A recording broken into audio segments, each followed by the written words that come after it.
සුබ දවසක් ඕගොල්ලන් හැමෝම හොඳින් ඇති කියලා හිතනවා. ඉතින් මගේ YouTube channel එකටත් ඕගොල්ලන්ව ආදරයෙන් පිළිගන්නවා. ඉතින් අද වීඩියෝ එකෙන් අපි ආග්‍රා ගියේ කොහොමද කියලා තමයි ඕගොල්ලොත් එක්ක share කරන්න හදන්නේ. අපි ආග්‍රා වල locations 3කට ගියා. එකක් තමයි ෆතේපූර් කියන්නේ. ෆතේපූර් පැලස් එක. ඊළඟ ලොකේෂන් එක තමයි ආග්‍රා ෆෝර්ට් එක. ඊළඟට අපි ගියේ ඉරිදා උදේ ආග්‍රා වල තියෙන ටජ් මහල් බලන්න. ඉතින් මේ වීඩියෝ එකෙන් මම කියන්නම් අපි කොහොමද අපේ ට්‍රිප් එක ප්ලෑන් කරේ, මොනවද අපි යන්න කලින් දැනගන්න ඕනි කියලා. ඉතින් අපි උදේ 5:00ට විතර හොස්ටල් එකෙන් පිටත් වුණා රේල්වේ ස්ටේෂන් එකට යන්න. අපේ හොස්ටල් එකට ළඟම රේල්වේ ස්ටේෂන් එකක් තමයි නිසාමුදීන් රේල්වේ ස්ටේෂන් එක කියලා කියන්නේ. ඉතින් අපි දිල්ලි වලනේ ඉන්නේ. ඉතින් ආග්‍රා වලට යන ට්‍රේන් එකක් අපිට ගන්න ලේසිම නිසාමුදීන් රේල්වේ ස්ටේෂන් එකෙන්. ඉතින් අපි කලින් බුක් කරා 3 tier AC සීට් එක. ඉතින් මේ ඇප් එකෙන් අපිට බලන්න පුළුවන් අපි කොයි ස්ටේෂන් එකේද ඉන්නේ, අපිට තව ස්ටේෂන් කීයක් යන්න තියෙනවද, ඊළඟට කොච්චර වෙලාවක් යනවද, මේ හැම දෙයක්ම. ඉතින් ඊට පස්සේ අපි ගියා හොටෙල් එකට. මම කියන්නම් දැන් අපි කොහොමද මේ ටුවර් එක ප්ලෑන් කරේ කියලා. ඔයගොල්ලන් දන්නව ඇති ගොඩක් ඇප්ස් තියෙනවා අපිට ට්‍රිප් එකක් ප්ලෑන් කරගන්න. ඒ කියන්නේ අපිට බස් එකක් හරි ට්‍රේන් එකක් හරි බුක් කරන්න, ඒ වගේම හොටෙල් එකක් බුක් කරන්න, මේ හැම දෙයකටම යූස් කරන්න පුළුවන් ඇප්ස් තියෙනවා. ඉතින් මේ ට්‍රිප් එකට අපි යූස් කළේ Make My Trip කියන ඇප් එක. ඉතින් අපි කොහොම හරි Make My Trip කියන ඇප් එකෙන් හොටෙල් එකක් බුක් කළා. ඊට පස්සේ ට්‍රේන් එකක් බුක් කළා. මේ හැම දෙයක්ම බුක් කළේ අපි ඒ ඇප් එකේ. ඉතින් මේක තමයි අපේ රූම් එක. හොඳට තිබුණා ඇත්තටම රූම් එක. ඉතින් අපි ඒ වෙලාවේ 10ට විතර වගේ අපේ හොටෙල් එකට ගියා. ඊට පස්සේ අපි චුට්ටක් පැය භාගයක් විතර රෙස්ට් කරලා ආයිත් යන්න පිටත් වුණා ඉක්මනටම ෆතේපූර් සික්‍රේ. ඉතින් මේ ෆතේපූර් කියන පැලස් එකට යන්න ගොඩක් දුරයි අපි හිටපු හොටෙල් එකෙන්. ඉතින් අපේ හොටෙල් එකේම කට්ටිය අපිට මෙන්න මේ ත්‍රීවිල් අංකල්ව කතා කරලා දුන්නා ෆතේපූර් යන්න. ඊට පස්සේ අපි පැයක් එකහමාරක් වගේ කාලයක් ඇතුළත මේ පැලස් එකට ආවා. ඕගොල්ලන් අහලා ඇති මුගල් එම්පයර් කෙනෙක් ඉන්නවා අක්බර් කියලා. ඉතින් මේ අක්බර් රජතුමා විසින් හදපු මාලිගාවක් තමයි ෆතේපූර් කියලා කියන්නේ. මේ ෆතේපූර් සික්‍රි කියන්නේ වර්ල්ඩ් හෙරිටේජ් සයිට් එකක්. ඒ නිසා අපි හිතුවා අපි ආග්‍රා ආපු එකේ මේ තැනටත් අනිවාර්යෙන්ම විසිට් කරන්න ඕනේ කියලා. ඔයගොල්ලන් දන්නවා ඇති පේරාදෙණියේ මල්වත්ත බලන්න යද්දිත් අපිට මෙන්න මේ වගේ වෙහිකල් එකක් යූස් කරන්න තියෙනවා. අපිට කැමති නම්. හැබැයි මේ පැලස් එක බලන්න නම් මේ වගේ වෙහිකල් එකක් අනිවාර්යෙන්ම බුක් කරන්න ඕන. මොකද මේකේ ලොකු භූමි ප්‍රමාණයක් අපිට තියෙනවා කවර් කරන්න. එහෙම නැත්තම් මේ වගේ වාහනයක් ගත්තේ නැත්තම් අපිට හරිම අමාරුයි කවර් කරන්න හැම දෙයක්ම. ඒ වගේම අපි මෙතනදී ටුවර් ගයිඩ් කෙනෙක් හයර් කළා. මොකද ඒ භූමි ප්‍රමාණය හරිම ගොඩක් ලොකු නිසා අපිට තනියම මේක කවර් කරන්න අමාරුයි. ඒ වගේම තැනින් තැනට යන්න අපි මෙතනදී දන්නේ නැහැ මොකද මේක ඇතුලේ තනින් තැනට යන්න තියෙනවා එක එක මාලිගාවල් හදලා තියෙන්නේ ටිකක් දුරින්. ඉතින් මේ රාජධානියක් වගේ තැනක් නෙමේක. ඉතින් මේ හැම දෙයක්ම ඒ කියන්නේ රාජ සභාව දැන් මේ එහා පැත්තෙන් ඔයගලන්ට පේන්නේ රාජ සභාව තිබ්බ තැන. අපි මේක ඇතුළට ගිහිල්ලා බලමු කොහොමද තියෙන්නේ කියලා. මෙන්න මෙතන තියෙන්නේ රහස් දොරක්. පොළව යටට ටිකක් යන්න තමයි ඒක හදලා තියෙන්නේ. මේක රාජ සභාව කියලා තමයි අපේ ටුවර් ගයිඩ් අපිට එක්ස්ප්ලේන් කළේ. ඔය මැද තියෙන කණුව උඩ තමයි රජතුමා ඉඳියා කියලා එයා අපිට එක්ස්ප්ලේන් කරේ. ඊට පස්සේ රජතුමාට ඉඳියලු ඇමතිවරු 4 දෙනෙක්. ඔය 4 කොනේ ඉඳලා තියෙන්නේ මේ ඇමතිවරු 4 දෙනා කියලා තමයි එයා අපිට පැහැදිලි කරලා කිව්වේ. ඒ වගේම මේකේ තනින් තැන තමයි මාලිගාවල් පිහිටලා තියෙන්නේ. මේ එක මාලිගාවක්. ඒ වගේම ඔයගලන්ට පේනවා ඇති මෙතන මැද ලොකු මිදුලක් වගේ ස්පේස් එකක් තියෙනවා. ඉතින් එයා අපිට එක්ස්ප්ලේන් කරා රජතුමාට බිසෝවරු කීප දෙනෙක්ම හිටියා. එක එක රටවල් වලින් ආපු බිසෝවරුත් හිටියා. ජෝදා කියන්නේ ප්‍රධාන බිසවක්. ඒ වගේම එයා වෙජිටේරියන් කෙනෙක් නිසා එයාට උයන්න වෙනම කුස්සියක් වෙන නන් වෙජ් බිසෝවරුන්ට උයන්න වෙනම කුස්සියක් ඒ විදිහට ගොඩාක් බිල්ඩින්ස් මේ පැලස් එක ඇතුළේ තියෙනවා කියලා එයා එක්ස්ප්ලේන් කරා. ඒ වගේම සමයකට ඉන්න එක කාමරයක් වින්ටර් එකට ඉන්න එක කාමරයක් ඒ විදිහට මේ පැලස් වල වෙන වෙනම ශීත කාලයට ග්‍රීෂ්ම කාලයට ඉන්න වෙන වෙනම මාලිගා මේ බිසෝවරුන්ට වගේම රජතුමාටත් තිබුණලු.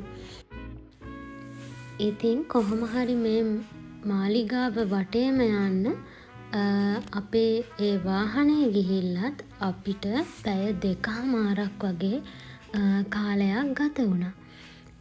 ඉතින් අපිට තැනින් තැනට ගිහිල්ලා අපිට ෆොටෝස් ගන්න වෙනම ෆොටෝග්‍රැෆර්ස්ලාත් මේක ඇතුලේ ඉන්නවා. ඒ වගේම අපිට විස්තර කියලා දෙන්න ගයිඩ්ලාත් ඉන්නවා. ඒ වගේම ගොඩාක් අය ඇවිල්ලා හිටියා මේක බලන්නත්.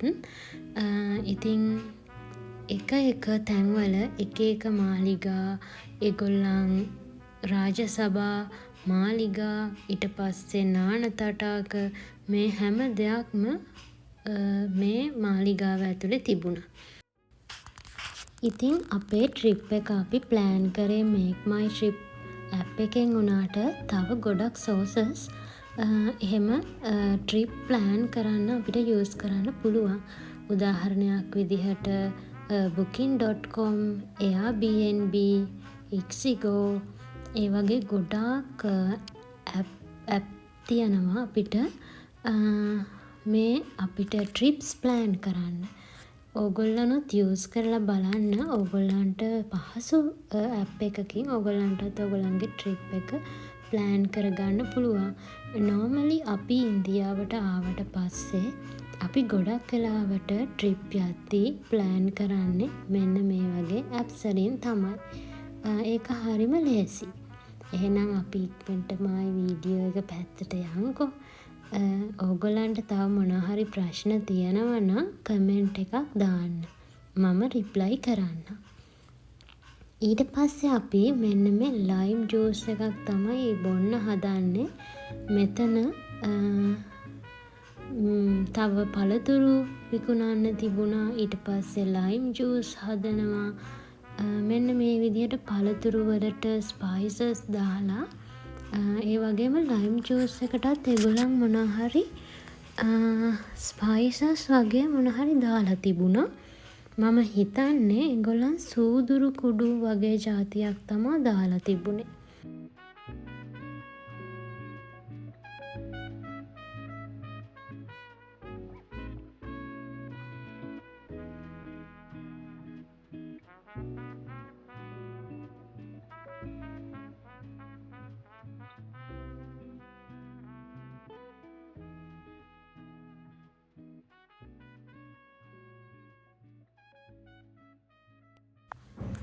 මෙන්න මේ ආරුක්කුව ගැන තමයි මට විශේෂයෙන්ම කියන්න ඕන වුණේ.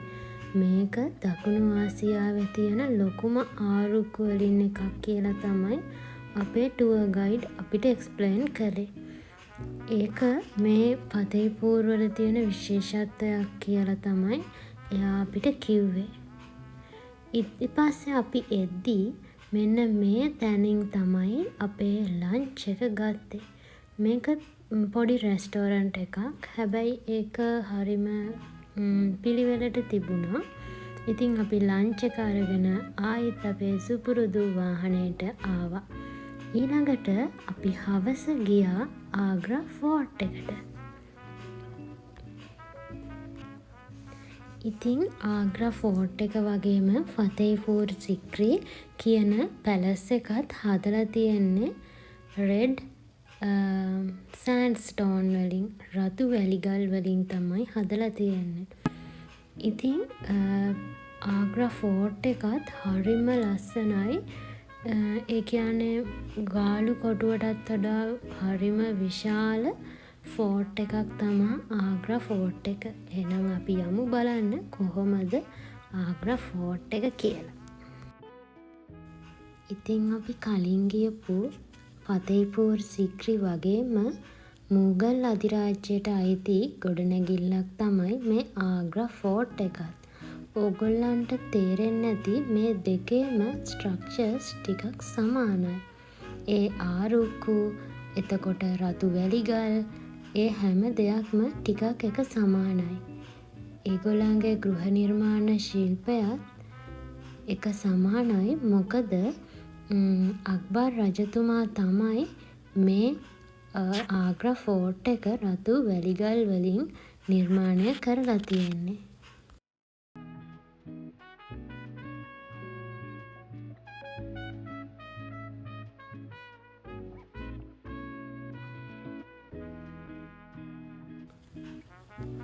ඒ වගේම මේ වගේ කිරිගරුඬින් හදපු ගොඩනැගිල්ලකුත් ආග්‍රා ෆෝර්ට් එකේ වගේම ෆතේපූර් සික්‍රි වලත් අපිට දැක ගන්න පුළුවන් වුණා.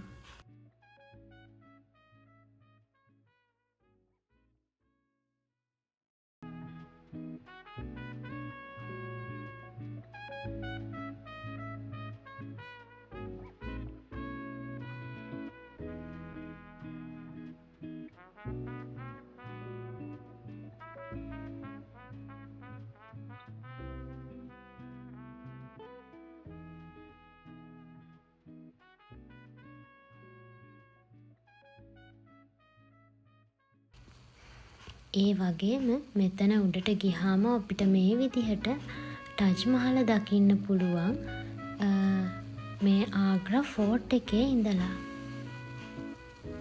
ඕගොල්ලන්ට පේනවා ඇති ටජ් මහල කොහොමද අපිට ආග්‍රා ෆෝර්ට් එකේ ඉඳන් පේන්නේ කියලා.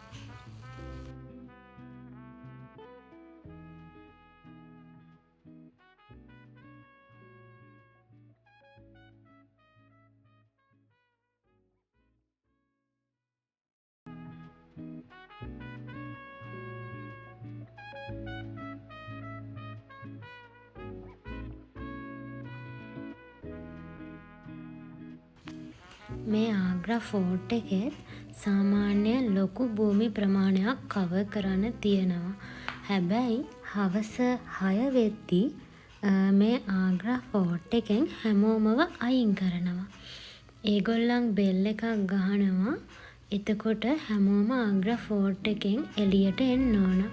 ඉතින් ආග්‍රා ෆෝර්ට් එකේ මේ ජනෙල්ල වගේ තියෙන කවුළු හැම එකෙන්ම වගේ මේ නෝර්ත් වෙස්ට් පාර්ට් එකෙන් අපිට පේනවා ටජ් මහල්.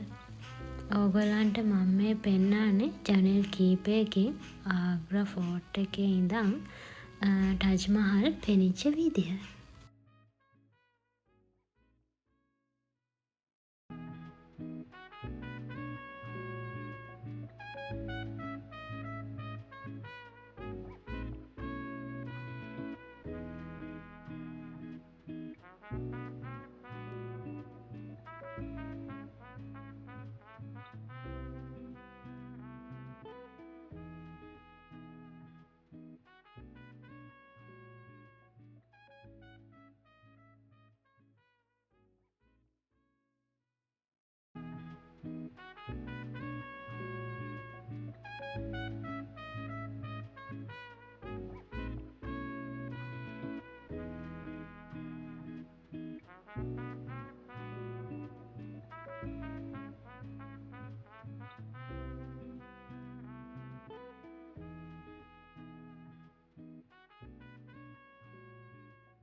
අපි සෙනසුරාදා උදේ 5 මාරට පටන් ගත්ත ගමන කොහොම හරි අපි ආග්‍රා ෆෝර්ට් එකෙන් එළියට එද්දී හවස 6 විතර වුණා. ඇත්තටම අපි උදේම නැගිටලා ඊට පස්සේ චුට්ටක්වත් රෙස්ට් කරන්නේ නැතුව එක දිගටම ගමන් කරපු නිසාද මන්දා මේ වෙලාවේ අපිට හරිම මහන්සි. ඒ වගේම පුදුම අවුවක් තමයි මේ දවස්වල තිබුණේ. ඉතින් අපි ආයිත් අපේ හොටෙල් එකට පිටත් වෙන්න ෆෝර්ට් එකෙන් 6 වෙද්දි එළියට ආවා. ඊළඟට අපි හොටෙල් එකට ඇවිල්ලා වොෂ් එකක් දාගෙන අපි ඩිනර් එකට ආවා අපේ හොටෙල් එකේ තිබ්බ රෙස්ටොරන්ට් එකට.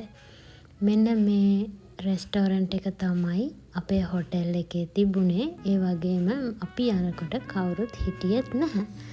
ඉතින් පහුවදා උදේම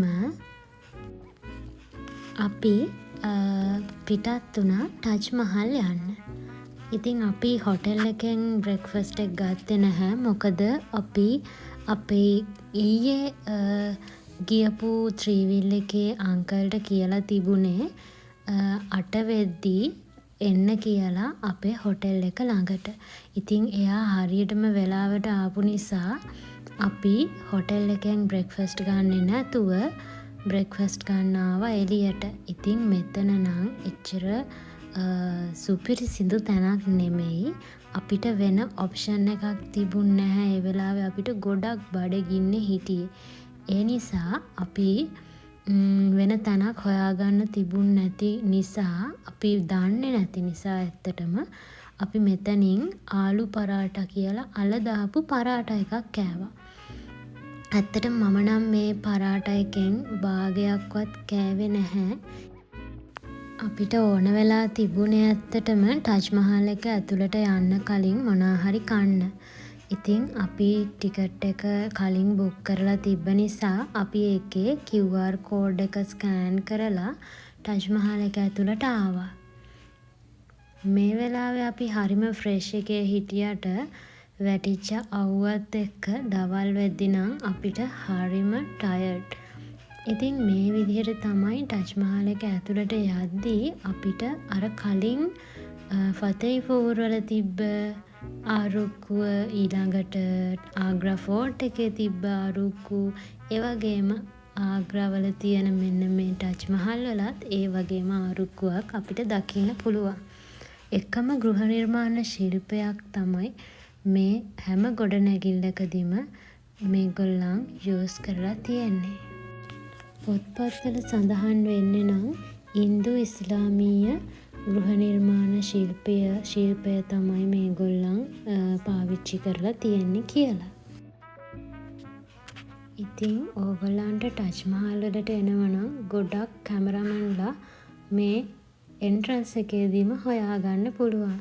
ඒ වගේම මේ එන්ට්‍රන්ස් එකේ වීව් එකට කොච්චර ක්‍රවුඩ් එකක් තියනවද කියලා ඕගොල්ලන්ට පේනවා ඇතිනේ.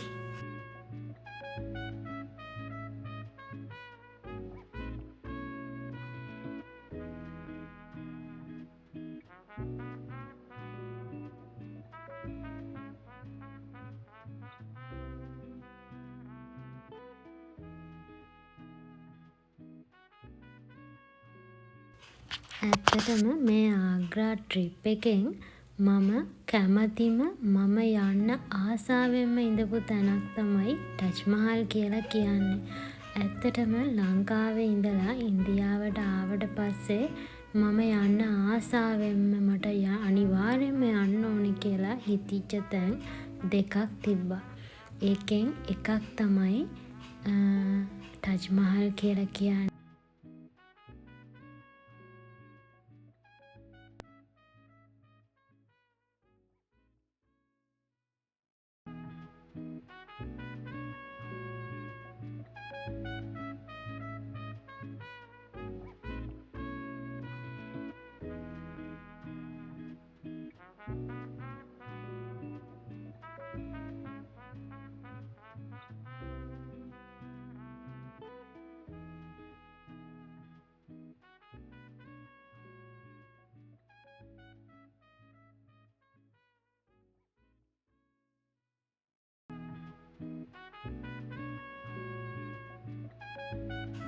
ඔයාලට මතකද අපි ආග්‍රා ෆෝර්ට් එකේ ඉඳන් ටජ් මහල් වල මෙන්න මේ කොටස දැක්කා. ඉතින් අපි යමුනා රිවර් බෑන්ක් එකට ගිහිල්ලා බලමු කොහොමද ටජ් මහල් වල ඉඳන් ආග්‍රා ෆෝර්ට් එක පේන්නේ කියලා. අපි ඇත්තටම එන වෙලාවේ හොන්තටම අවුව වැටිලා තිබ්බේ. ඒ වගේම මේ ටජ් මහලේ උඩ කොටස ප්‍රතිසංස්කරණ කටයුතු කරන ගමන් තමයි තිබුණේ. මේ තියෙන්නේ ආග්‍රා ෆෝර්ට් එක. ඊළඟට මේ තියෙන්නේ යමුනා ගඟ. ඉතින් යමුනා ගඟේ ඉවුරේ තමයි ටජ් මහල හදලා තියෙන්නේ. මෙන්න මේ සුදුම සුදු කිරිගරුඬ වලින්.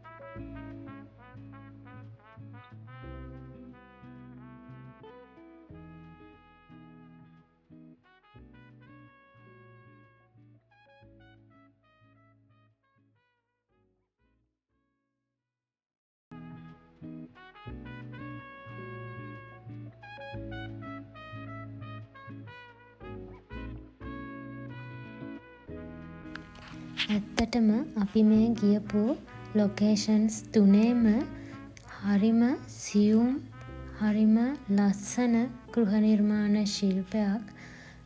මේ ගෘහ නිර්මාණ ශිල්පියෝ පාවිච්චි කරලා තිබ්බා කියලා අපිට හරිම පැහැදිලි.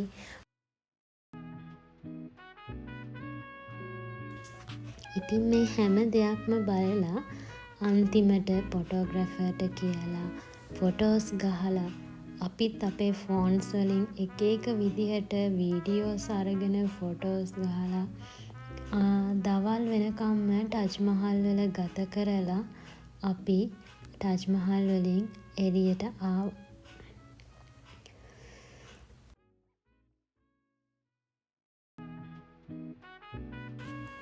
අපි එළියට එද්දී ඇත්තටම මං හිතන්නේ 1:00ට විතර ඇති. ඉතින් ඒ වෙලාවේ අපි එළියට ආපු ගමම කරේ අපේ ලන්ච් එක ගත්ත එක. මොකද අපිට හෝටල් එකට ගිහිල්ලා හෝටල් එකෙන් චෙක් අවුට් වෙන්නත් තියෙනවා. ඊළඟට 2 වෙද්දී අපිට බස් එක අල්ලගන්න යන්න තියෙනවා බස් ස්ටෑන්ඩ් එකට. ඒ නිසා බස් ස්ටෑන්ඩ් එක නම් හැබැයි විනාඩි 20ක් පැය කාලක් වගේ දුරක තමා තිබුණේ. ඒ නිසා අපි ඉක්මනටම ලන්ච් එක අරගෙන අපි යන්න පිටත් වුණා. අපි ලන්ච් එක ගත්තේ චිකන් ෆ්‍රයිඩ් රයිස් එක. ඇත්තටම මට නම් මේකෙන් කාලක්වත් කන්න බැරි වුණා. අපි චිකන් ෆ්‍රයිඩ් රයිස් එකක් අරගෙන ලයිම් ජූස් එකක් ගත්තා.